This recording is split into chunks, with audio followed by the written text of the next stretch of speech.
You counted us David down Bowie's and everything. back. Oh, no, I wish he was. He would save this music. Wow, that's what a condemning comment, Jake. I'm kidding. Jake's got I'm a kidding. pretentious ass music taste. I will say, the more I watch these musicals, the more we should do another musical bracket soon. Well, we don't have to do one soon, but eventually. I thought about that too, actually. I'm surprised more people haven't been angry at our pick. Well, actually, some have. I've gotten a lot of personal, like, why the fuck were these things picked and why the fuck were certain things picked, which I think is hilarious. I mean, obviously, we like talking about whatever movies that we like. But man, oh man, every time I watched a movie, I immediately thought of another movie that I liked way more. That was a musical. That's so funny. That's like a good comp for like that. I was like, oh my fucking god. But we'll Jake, we'll I love how you're the energy you're starting this episode off with is, man, are we bad at doing this podcast? No, I think our podcast is fantastic. Bring him home. Good is save, that right? good But save, like, good save. no, I don't think the podcast is bad. I think the choices, hey, we've never been good at choices, have we? That's what the audience comes here for. Our sweet picks. And yeah. Speaking of picks, nice. Oh, it's not a good choice. We need to introduce ourselves first. Fuck, damn it. Yeah. I'll set you up later. It'll be really cool. Well, with that, hello and welcome back. If you've been with us before, we're the Tough Gut Podcast. I'm Matthew. And I'm Alex. That was my Tim Curry impression. Oh, I can't do it, Tim. Can I do it, Tim? I'm Jake, by the way. I'm Tim Curry. Hello. Mia sails by the stars. I can only do Tim Curry and Muppet Treasure Island. That's my range. Well, this is that a hint towards our next bracket? Maybe. We haven't decided yet. We'll find out. Well, stay tuned. This is episode 23, Movie Musicals Part 2. These are musicals not necessarily that are Broadway adaptations, but just movies that have music in them. Yeah, pretty simple, I think. Yeah, with that, something to keep in mind, if you are watching these movies along with us, Tenacious D and the Pick of Destiny has a rape joke in it, so be on the lookout for that. Yeah, and we will also be spoiling these movies and probably others, so spoiler warning ahead. I can't wait to spoil the shit out of these. I will say every ending, every twist possible. What other movies do you think we're going to spoil talking about this? Like, is The Sixth Sense somehow going to come up in our conversations? So and you're like, the kid is dead. Bruce Willis is dead at the end of Sixth Sense. Boom, we got it. I warned them, and now they suffer the consequences. If you didn't believe me, bitch. One might argue Bruce Willis is dead for most of The Sixth Sense is the bigger spoiler. I didn't say my spoilers would be accurate, to be fair. All right. Well, coming at you on today's episode in the first half. Oh, wait. Pick. There you go. I got you. Thank you. Whoa, pick. Wow, you set him up so well. In the first half here, we've got the producers versus Tenacious D and the Pick of Destiny. And then in the second half, we've got Rocky Horror Picture Show and The Road to El Dorado. So it's going to be a fun one. And Jake, I'm sure for basically all these movies, could think of better things he would have picked. Not for one Jake, of them. One of them's a perfect pick. Okay. Jake, every time we introduce a movie, I want you to say what movie you would have introduced in its place. Okay, I will. I fully will. All right. Well, I guess I can start things off. Go ahead. So, Tenacious D and the Pick of Destiny, released in 2006, directed by Liam Lynch. It stars Jack Black and Kyle Gass as their in real world band, Tenacious D, as they set out on an adventure to become the world's greatest band by stealing an ancient artifact known as the Pick of Destiny, which, as it turns out, is actually Tooth of a Devil. It's a wild ride through and through. Full of thoroughly 2006 humor. Oh yeah. But at the same time, it is so thoroughly a love letter to rock and roll. Tons of cameos. I'm noticing a theme for your picks. Yeah, weird. I like the idea of love letters. Yeah, please. Why have you never written us a love letters? Please do. Honestly, I'll give you those Matthew's Matthew address. stands. Matthew stands. Send some beautiful love letters. I lost my entire train of thought, but it filled with cameos from real life rockers.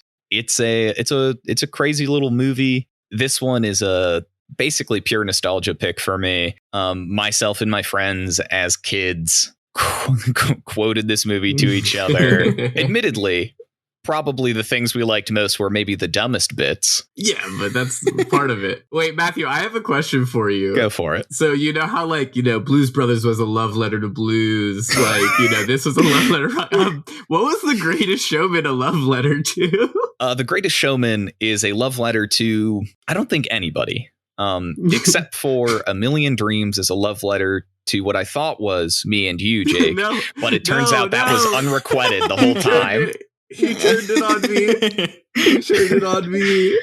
So what'd you guys think with this one? And what movie would you have picked in its place, Jake?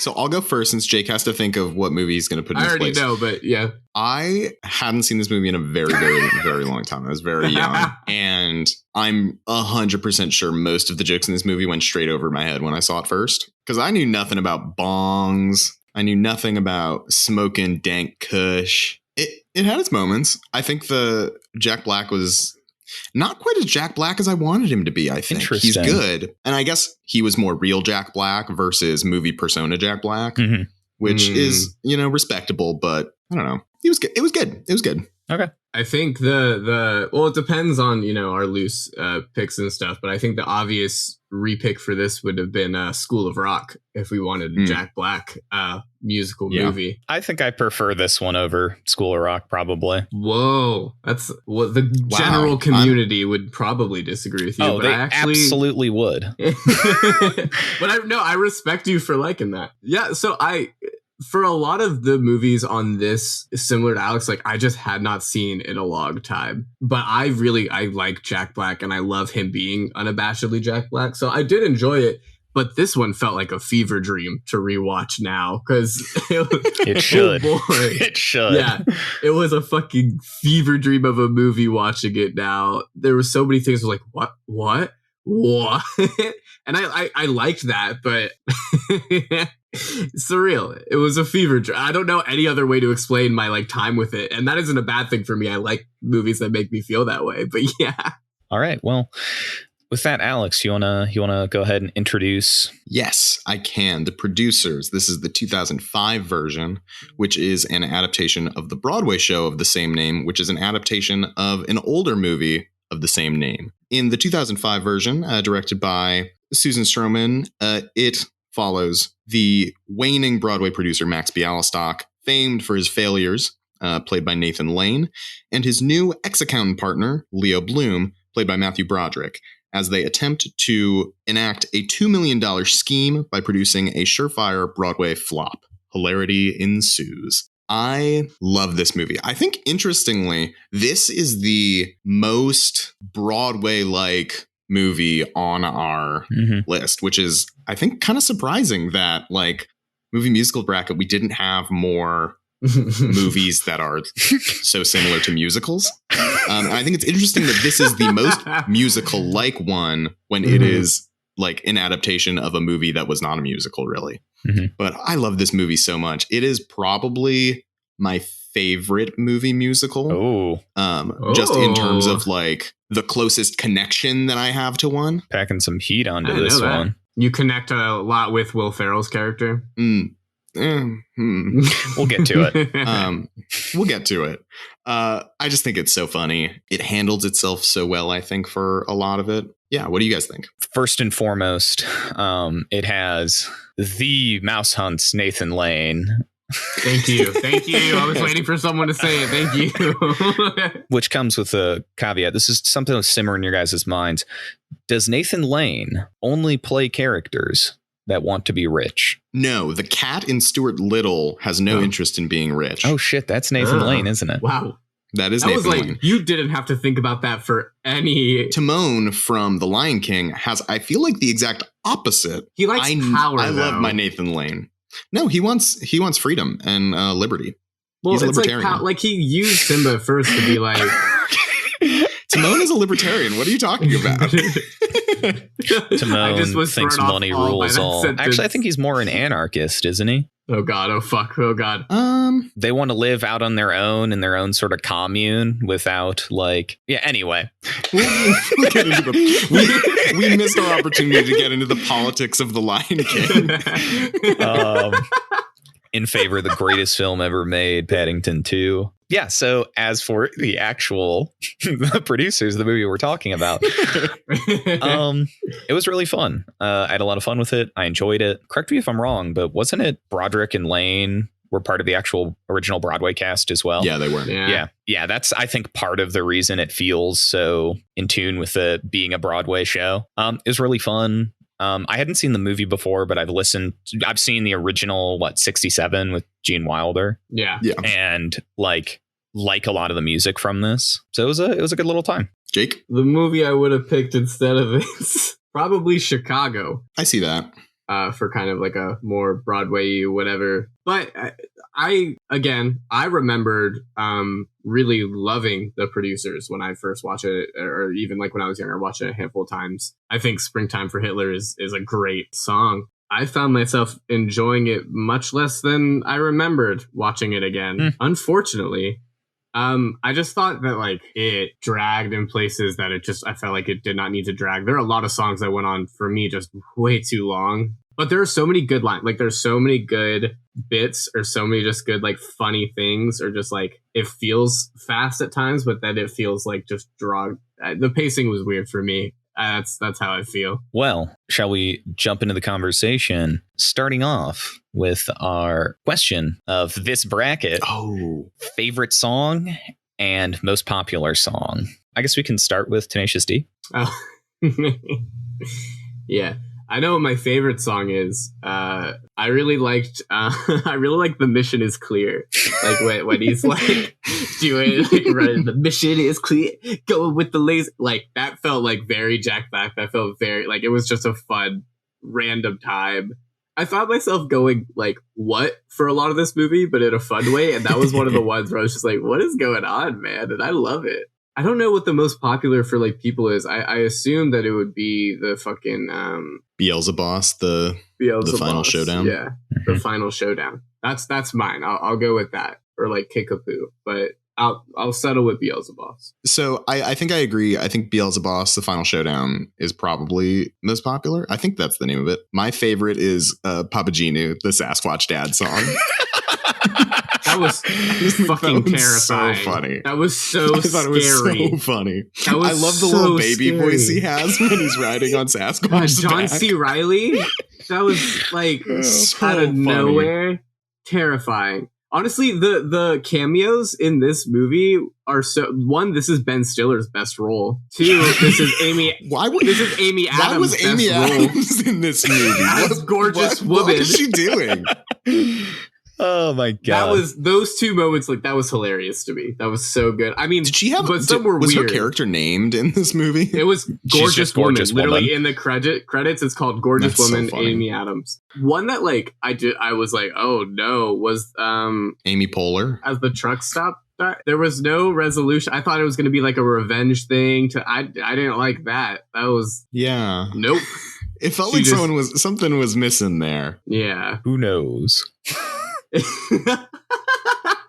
Who knows? Matt, what was your favorite song? I'll throw two out. One, the song as he's dodging the lasers was the one myself and my friends when we were kids loved. We would just be like screwing around and be like lasers. Yeah, frequently. That's a good one. And then the one that I probably listened to most is Beelzebub's Final Showdown. However, The most popular on Spotify, which I think is an important wrinkle. The caveat. Because I do think this would be different if you looked on like YouTube or something else. Is actually Kickapoo. Oh, it is Kickapoo. 63 million. It's a good one. I mean, I personally love the music from this movie. In the laser one, doesn't he just list out shit? He's like, laser, dig dug, like impossible. Yeah, it's a good one. It's a good one. Again, this feels like, okay, this movie just feels like a student film that got to be a feature-length film. So, and they're good at like one thing, and it's creating music, good music, but it's like, what? So the wrinkle as part of the reason that may be the case, there's actually a short run TV series that was supposed to have more episodes that was going to be the plot of this film and more. I can't remember the title of it, but it's like the story of Tenacious D or something. However, Kyle Gass and Jack Black, due to creative differences with the studio and them not letting them have enough creative control, they split off and were like, no, fuck you guys. We're going to make a movie ourselves. That's why the editing and the cuts are just, it's just like real. There's no way to sugarcoat it. It's real bad at times, but like it lends itself to it because they don't try to make it good. Like they're not trying to do anything. Whoa. Yeah, it's like how like the goofy green screen that child Jack Black runs in front of, and it looks terrible so and not professional at all. And I'm like, that's comedy, my man. But on the other side with producers, like I just, on a similar note, they were just like I liked the random bits in it. I liked the random why Bloom, why go so far camera right from that line killed me. I was so dead. That was so good. Or when the bird howled, like the animatronic bird just what? Yeah. That's weird.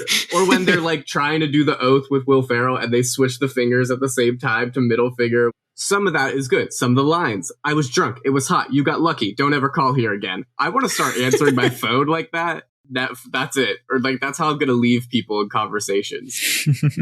Should we say what our favorite songs and most popular picks were from the producers? Yeah, we can do that. Yeah.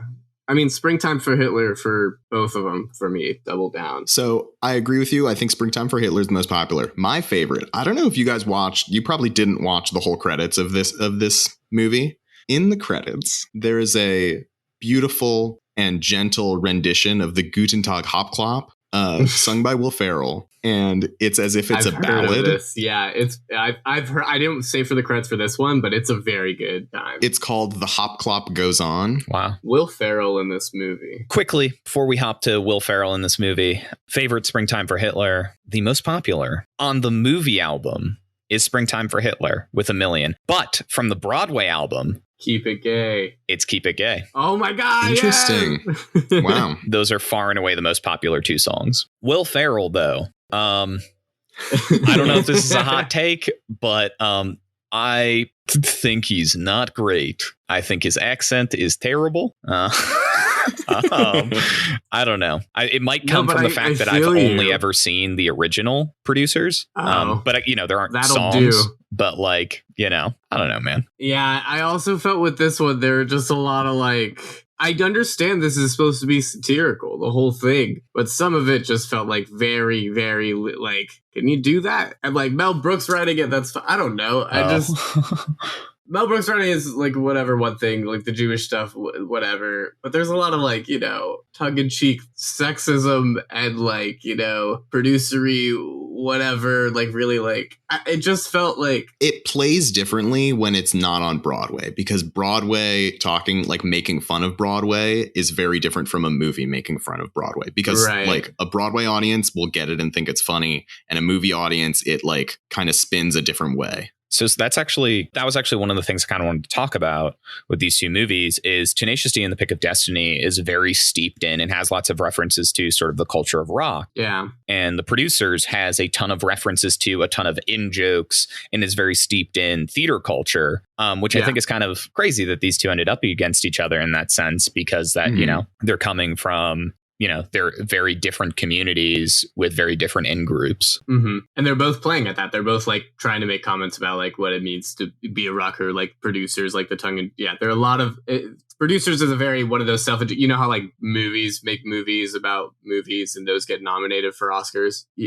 This was what the producers is, but for like theater. One thing I really liked though was all that old lady stuff. I was a big fan of that. I don't know. I thought that shit was hilarious. Jake's a big fan of fucking old ladies. I mean, Especially the old lady like singing in the choir in the courtroom, like just Yeah. that poor old woman. If you go to her IMDb, she's just listed as "Hold Me, Touch Me." That's her name, and I think that's her number one acting credit is "Hold Me, Touch Me." So funny. So something, because I do agree high level with you on some of the pacing pieces with the producers. By contrast, interestingly enough, I think Tenacious D also has some pacing issues. Yes. I'm glad you said it. Crazy how you can make I don't even know how long the movie is. 70 minutes? I don't know. No. Sorry. Like it's like 100 minutes long or something. But they accomplish very little in that 100 minutes. That the first half of the movie is so front loaded. Nothing happens. Like he is suddenly in LA and then nothing happens for half an hour. Nah, he does a cock push up. Rent was $200. And then that guitar, that beautiful ass guitar, was $200. What? Early 2000s are a different time, my man. I guess. Put me in that housing market. Shit, I'm poor, please. Unfortunately, getting an apartment right there on Venice Beach nowadays probably runs you like $3,000 a month or something. I guarantee that even when they filmed this, it was not $200 on Venice. There is a part of me that loves the inciting incident of this whole, like the whole adventure is getting rent money. It's like we have to go play at this seedy bar to win the open mic prize to pay our rent. And that leads them to stealing the pick of destiny, one of Satan's teeth. And they have to battle Satan. I love how they include Satan paying their rent in the battle. It's one of their conditions. That's great. And you'll have to pay our rent. I'm so conflicted. I feel like I'm like in the middle of y'all just because there are a lot of parts I don't like about these, but I think it's similar reasons. And I think the parts that I do like in both these are just like the bits. So I really don't know where I land with that. Jake is going to vote for Ghost Rider. God, please. Can you imagine if can you imagine if Mouse Hunt was a musical? I really can. I need more convincing, guys. Can someone do me your best? Convince me for a vote. I know that I'm biased, but I think The Producers is a good movie, and I don't think I can say the same thing about Tenacious D. You shut your little mouth, you bastard. Your rebuttal, Matthew. My please. rebuttal. The Producers is a movie musical, but cares more about being a musical than a movie. Fuck you, Producers. Which, hey, it is the most traditional movie musical, which makes it the most different from our other movie musicals, I think. Les Mis made it through the first round. That's pretty traditional. Yeah, get fucked, actually. Besides Les Mis. don't you just besides Les Mis? Guys. I think we can besides. You're hurting the producers. You're hurting the producers right now. Is this vote tearing us apart? We can't end the podcast here, guys. We can't do it, okay? All right. Jake is somehow in the middle and pushed further away from both of us. I'm telling you, he's gonna vote for Ghost Rider. Oh, God. It's not even a musical. I don't know why I picked that one. It's not even but like, what if Nicolas Cage was in a musical? Can he sing? Maybe. All right, you guys vote. I'm voting for The Producers. And I'm voting for Tenacious D and the Pick of Destiny. And honestly, audience, I'm fine either way, but I'll vote for The Producers on this one. That's fair. Yeah, I enjoy Jack Black do whatever. There were just some jokes, like I'm uncomfortable with jokes on both of these ends, but there were some jokes in Jack Black I just couldn't. I was like, nah. I actually agree with that. I think that Tenacious D is far more steeped in early 2000s and when things were maybe a little, we were a little more okay. Yeah, I think a lot of the jokes in Producers that aren't okay are meant to be sarcastic but don't come off well, versus I think the ones in Tenacious D are a little more serious. Yeah. I just want to call out one last piece of Tenacious D. The movie actually is bookended. It opens and begins with fart jokes, and I think that tells us all we need to know about it. Why didn't you use that in your explanation? Come on.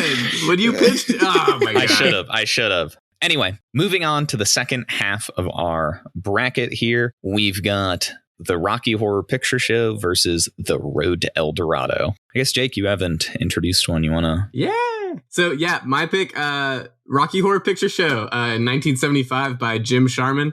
It's, sweethearts and newlyweds Brad and Janet are struck with a flat tire in the middle of a storm. So they're forced to seek shelter and help at the eerie mansion of Dr. Frankenfurter, a scientist from transsexual Transylvania. And chaos ensues. There's really not a great way to explain the rest of it, but it's a cult classic movie, and I fucking adore it so much. And it has its grip on the cultural zeitgeist. I think it's a very important movie for a lot of people. And Tim fucking Curry. Also, just the cast in general does great, but Tim fucking Curry, this is a great role. What do you guys think?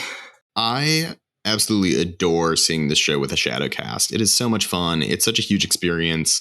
It is life-changing. I want to throw out there so that we don't get added by all the people, all the fact checkers. It's not Brad and Janet's wedding. It's their friend's wedding, and they get engaged after the wedding. Right. I just got to throw it out there for the fact checkers, because I know all you Twitter people are going to tweet at us. All you angry fans that we have. I want angry fans. Instead of an OnlyFans, I'm opening an angry fans. Tim Curry is incredible. There are a ton of great performances in this movie. Unfortunately, I think it's a bad movie without the shadow cast. Like, without the, I am so glad that you spoke first, Alex. Yeah, sorry. I hate to just, be super blunt with that. I hate to be super blunt with it, but, I kind of just think it's a bad movie without that. So, I actually was going to say literally the same thing. That's wild. I think it's a super fun as an event, but I have to separate how fun it is to go to Rocky Horror with audience interaction and the shadow cast and all of the bells and whistles of it. Whereas when I was sitting there by myself, just rewatching this, there's fun to be had, but a lot of it I'm just don't think is great. I'm not having a good time. I wholeheartedly disagree, but I figured with there's peaks and troughs. There's peaks and troughs. Of people, fucking Alex and Matt won't fucking get it. That's all right. I get it. I have my people. I think it's very fun. I mean, I love Rocky Horror as an event, but I think that's when it's fun for me. All right. Introduce the other fucking movie while I think of how to defend Rocky Horror Picture Show. The other fucking movie is The Road to El Dorado, released in 2000, directed by Bebo Bergeron, Jeffrey Katzenberg, and Don Paul. It follows two Spanish con men who find themselves following a map to the lost city of gold, El Dorado. They end up in the middle of a political power struggle between a righteous priest and a guarded chief. And just maybe they can use this to their advantage and pull off a con to get lots of gold. Yeah. What'd you guys? This for me is my nostalgia musical pick. This was my favorite of the DreamWorks Disney movie musicals. And it's our only animated movie musical, which I was kind of surprised by. But yeah, what do you guys think? Yeah, I can go first. It's been a super long time since I've seen this, which I feel like we say about every movie in this show. I could not remember a ton. I remembered broad strokes, the storyline. Sitting down to rewatch it, I had a awesome time. It's just a really, really fun movie. Low key, I think it's a better blend of action, comedy, and action and comedy, at least, and I guess music than the Blues Brothers is. That's pretty funny.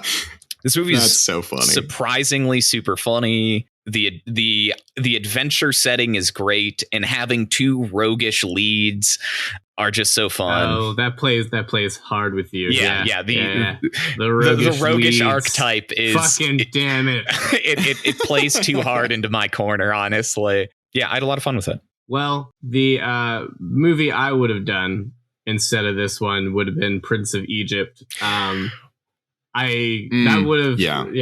fucking love that movie, and I'm kind of ashamed that I didn't pick it, honestly. Fun fact.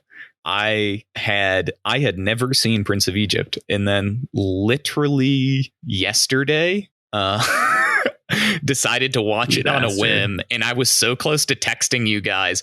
Why did no one ever tell me Prince of Egypt fucking slaps? It's an amazing movie. Yeah, it's really good. Absolute travesty that movie is not in this bracket.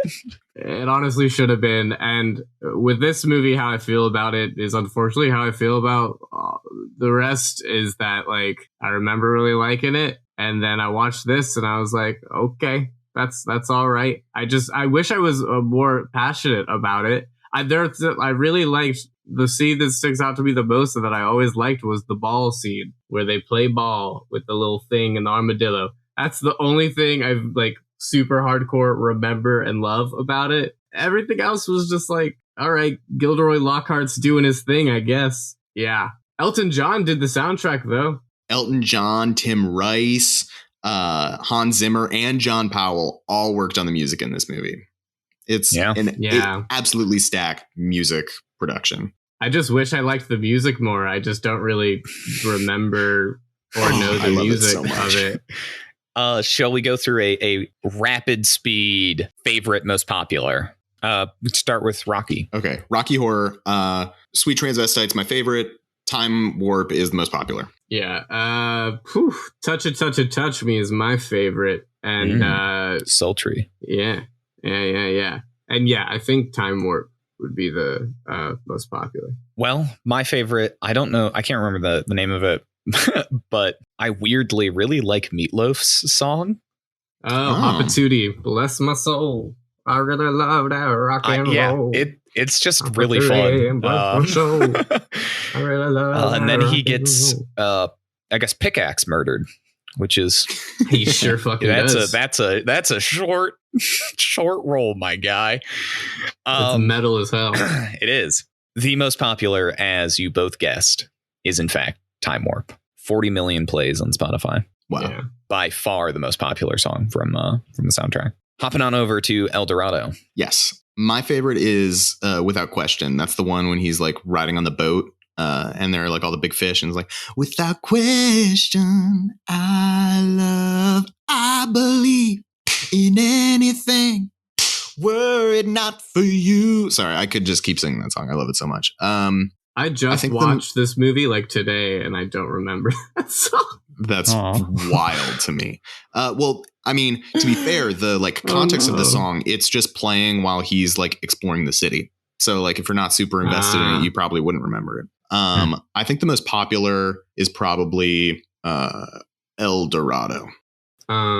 Whatever one that talk about being gods. That's the tough to be a favorite. God. It's tough to be a god. Yeah. And then I guess the most popular is probably El Dorado. Maybe the friend one where they're like, friends never say goodbye, and they get all sad, and then they don't say goodbye. Yeah.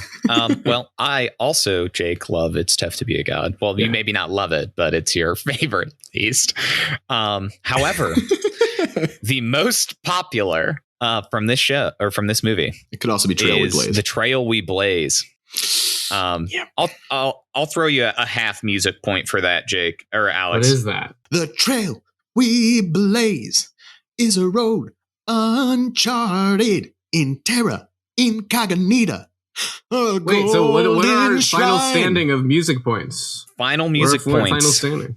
Alex with 3.5 and Jake with 4.5 music points. Let's go. Jake is the congrats.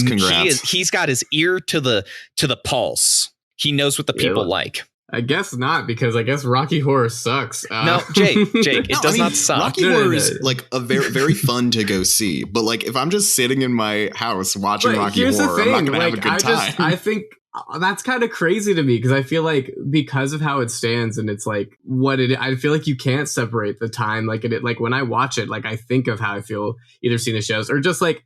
I also like those like shitty, sci-fi double feel, like, whatever, I mean, huge fan. and I know you do too. Yeah. That's why I'm so I think the thing for me is for me, it's probably driven by how different the experiences are. So I didn't like grow up going to like midnight showings of Rocky Horror or anything. Yeah. I didn't go the first time until I was in college.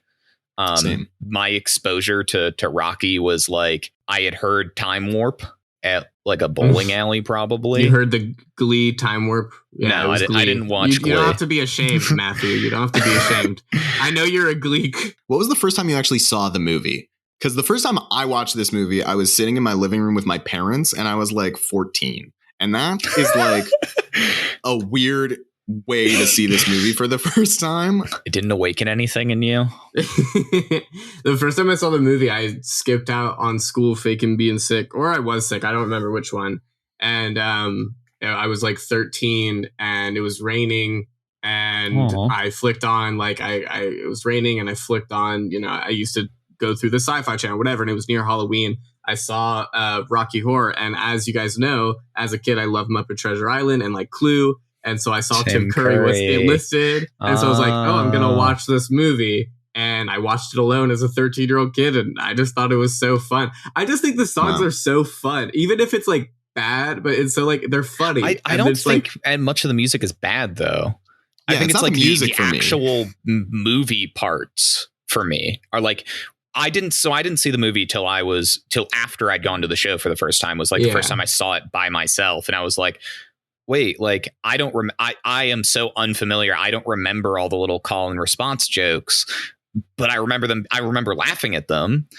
So it just like it left me wanting more, and the more is that stage piece. The audience is so important to what I enjoyed about Rocky Horror. Yeah, I guess I think it's just like wild that this like movie that for all intents and purposes when it came out flopped, like all of a sudden like just gained this awesome traction. Like there's such great shit about it. We put a ton of box office flops in this bracket. Yeah. Tenacious D flopped. Road to El Dorado flopped. So I guess if we want to have an actual conversation, I got to pose the big one. Both these movies, they are so horny. Super horny movies. Super horny movies. Super horny. What are they doing out there? So I honestly, this is like one where I couldn't take the movie seriously because of how horny it was, because Tulio looks exactly like one of my high school teachers who was like who like owned an ice cream shop nearby and even like framed his little goatee the same way. And I'm like, this is uncomfortable. So I don't want to see that. And like, Shell is a very attractive character. What are they doing making her so thick? What were those animators doing? That's wild how thick she was. It is crazy how that character is animated. Goodness gracious. But like also on that note though, like they treated her character kind of poorly at the end. They just kind of shoehorned her and like made her, she's gonna get in with one of the guys, and then she wasn't really like, I don't know. I just don't feel like they gave her anything to do except for the beginning was like, oh, she's interesting to do whatever. And then she's the person who kissed the person, is like, we should go. And then like, let's leave. Like they just tossed her aside. Whereas in like Rocky Horror, I felt like there's a lot of awesome empowerment and really cool, like finding yourself and sexual identity and all that stuff that I think just is better thematically in a movie. I mean, I think thematically Rocky or Road to El Dorado is not trying to be a horny movie. I don't know though. I guess I don't know. I'll back that statement up a little bit. I agree with you that I mean Rocky specifically, I think gets a better arc than Shell does. I think the Road to El Dorado does that to make space for Tulio and Miguel's relationship at the end, because they want that to be the core emotional relationship. But I totally agree with what you're saying. Also, I feel like Miguel and Tulio are super bi-coded as characters. I see that. They should have ended up together. They both clearly want to boink Chell, but they also got some chemistry with each other. Some. They should end up together. Lot. I don't know, man. Horny movies. That volcano erupting, like that's a metaphor. He wants to.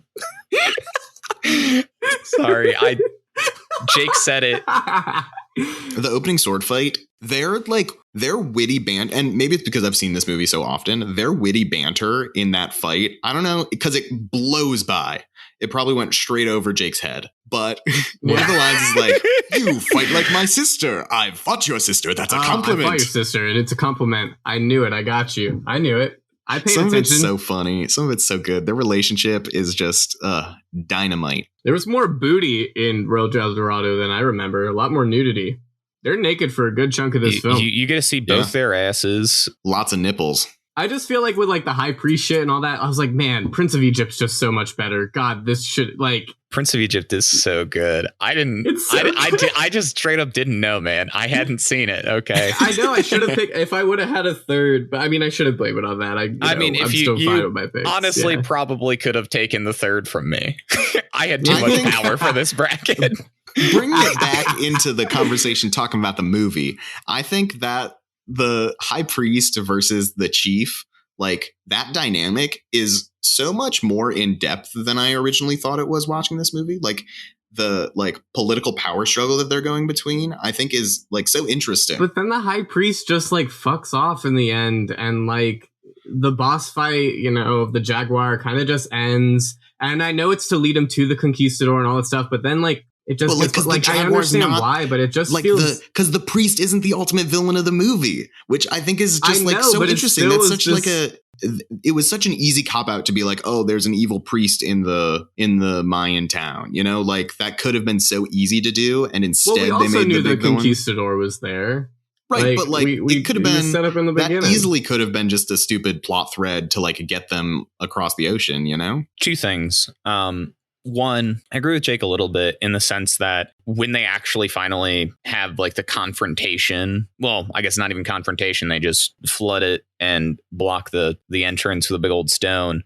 There's like 8 minutes left when they're like starting off on like that whole plot thread of like stop the conquistadors from being able to come. And I was like, oh, there's not much time for them to wrap this up. And we're like still getting Miguel and Tulio like bashfully looking at like turning away from each other, And their whole big like argument thing was just them doing the fake fight thing was, yes, it was cathartic or whatever. But like, I don't know. I just felt like it wasn't really, it was a rushed resolution. And they had a lot of good parts. I really do enjoy what they set up, but I just don't think they ended it like well. Also, those three are dead in the end, right? They're just like, we'll fuck off. Nah, they're totally dead. They're going off in like an island with no supplies. I think they're dead because the movie flopped. If the movie hadn't flopped, there would have been adventure number 2. Oh, yeah. Right. The other comment I wanted to make, I agree with Alex on the flip side of things that the political power struggle they set up is pretty interesting, especially because they I guess not so subtly acknowledge that the chief is also aware that they're not actually gods, but he, believes they're doing good, but they're also benefiting his power in the situation, which I think is like a really interesting thread to have, where basically the priest is being led on this goose chase for half the film of like, are they, aren't they gods? Whereas the chief is basically aware of the entire time. Yeah, it's a good juxtaposition, which I think is kind of fun. But like, I think like Dr. Frankenfurter and all that, like, it's just a very like complex thing. I know like they opt out for the whole like alien shit and like, yeah, whatever. But like in general, like the theme of acceptance, like his final like number of like don't dream it, like be it, and all that. And like all of them fighting themselves and their little solos they get. I love it when like Brad's leg shakes like, help me, mommy. Like it's just, I just think that it's so much more like complicated and fun and like exploring. I just feel like Rocky Horror does a better job with like being complicated and still like landing, where like El Dorado, like, yes, it is, but I don't think it lands hardcore. I kind of disagree in the opposite way. I just don't know what I see personally is complicated. Like it deals with complicated concepts as far as Rocky Horror goes, but they're not like, I guess for the time period the film came out in, they're like very tough things to grapple with. So I get, in part, I get the message is super great. I just don't know if there's like much, I don't know what the complexity you're seeing in it is, I mean, it's through the whole, like, scientist lens, through the whole, like, I just think they play with genre, like, a lot more in a very fun way to explore it. I think it's probably, I feel so strongly about it because I just didn't feel like Road to El Dorado, like, it was a fun animated movie, but it didn't, like, stick. And then Rocky Horror, like, stuck. Like, even, like, historically, just speaking. Like, like, people remember, like, if you randomly bring up Road to El Dorado, yes, like, shell, thick, we get it. But... that scene where she's totally schlobbing him. Whoa, dude. Yeah, no, that's a thing. Also, I mean, this has one of the best meme things, the gif of like both is good. That's great. I love that. But I don't know. I just think Rocky, for what it stood for, and for doing best like musicals, like overall, I think it's hard to ignore like its impact as well. That's true. But it's not best musical. It's best movie musical. And I would argue that the shadow cast part of Rocky Horror is more straight musical than movie musical part. But wait, didn't we just vote producers in because it was more straight? I'm confused now. We voted for the movie producers, not the musical producers. But like for Rocky Horror. And you would vote for the musical Rocky, not the movie Rocky. Yeah, I would vote for the shadow cast Rocky Horror 100% over Road to El Dorado. But I think if I'm just looking at the movie, I don't get the same experience that I do from the Shadowcast. I don't know. I just feel like the movie still, like, as it exists, is the impact and, like, the performances in that and everything technically about that, the songs and everything. Yes, the Shadowcast amplifies it, but you wouldn't have that without those performances, the story. Like, but I think if you didn't have the Shadowcast, it never would have gotten to this cult classic status. Like, it never would have expanded into such a huge, like, continued in such a huge cultural zeitgeist. It definitely, like, I can't deny that it amplified it, but I just think the movie as it stands, like, is part of, like, it has to be part of it. You can't take it away, especially for, like, everyone agrees that, like, Tim Curry, like, in that role is, like, phenomenal. Tim Curry's great. And it's like, he performs great. Yeah. In my opinion, I think it's a story of peaks and troughs, unfortunately. Yeah. Like, I think Tim Curry is great. I think the music is great. It's just some of those in-between bits. Like, I don't understand the purpose of having it like the frame story of the narrator. I don't know what that's adding to it for me. It's stuff like that. The sort of more bewildering decisions that are the source of comedy when you're watching it on stage. But without that knowledge, it's just like movie oddity more than it is like a comedy, you know, for those pieces. I just, maybe I just enjoy the movie too much, which is okay. But, there's nothing wrong. I'm not with saying that. It's not okay. Like, I don't need I don't need y'all telling me this. Like, I know that it is, but it's wild to me that y'all don't see it the same way. But hey, at the Tough Cut, we fight about movies, and we should probably vote. Yeah, it seems like. Well, I am voting for The Road to El Dorado. Yeah, I'm voting for Rocky Horror Picture Show. And to everyone's surprise, I'm voting for Ghost Rider. Hell yeah! No. Can you actually sing us a song from Ghost Rider, please? Yeah. Quick? Sing us your favorite song from Ghost Rider. Sing us your favorite song. Hey, it's me, Mr.Boney. Is that the villain he's fighting? Is the big villain song? Keep going. Mr. Boney, I got the bones. My life's on fire and I bone. The classic song, Mr. Boney. Mr. Boney. Actually, that's the most listened to song on Spotify from Ghost Rider, the movie musical. I doubled down. Favorite and most listened to. Yeah, easy. It's the only song in the musical, actually. It's pretty fucking crazy. It's a 2.5 hour song, actually. It's the strangest thing. But no, I am voting for The Road to El Dorado. Wild. But I respect it. I respect you. Nice. Most of the time. Fuck. When we get a little naughty. Oh, yeah. That's when he sees the disrespect. Audience, attack them. All my Rocky stands out there. I know. Look at these fucking schmucks. With that, coming at you next episode, we've got our semifinals. That is Mamma Mia versus Les Mis. Wow. And the producers versus The Road to El Dorado. That should be super fun. You can catch it next week. Just have a fun time with us, guys. We appreciate everyone. You know? Go listen to Bring Him Home at 0.5 speed again. Please get yourself in the mood. Yeah, because more Les Mis content is coming your way. I can't wait. I'm in preparation. I'm listening to all of the songs at 0.5 speed because I have 8 hours to spare. This I swear by. Well, if you enjoy the show, go ahead and drop us a review. Follow us on social media at Tough Cut Pod. And most of all, share this with someone who's thick. Yeah, share this with someone who's horny on Maine. I think that's a term kids say nowadays. Yeah, I'm going to share this with you guys.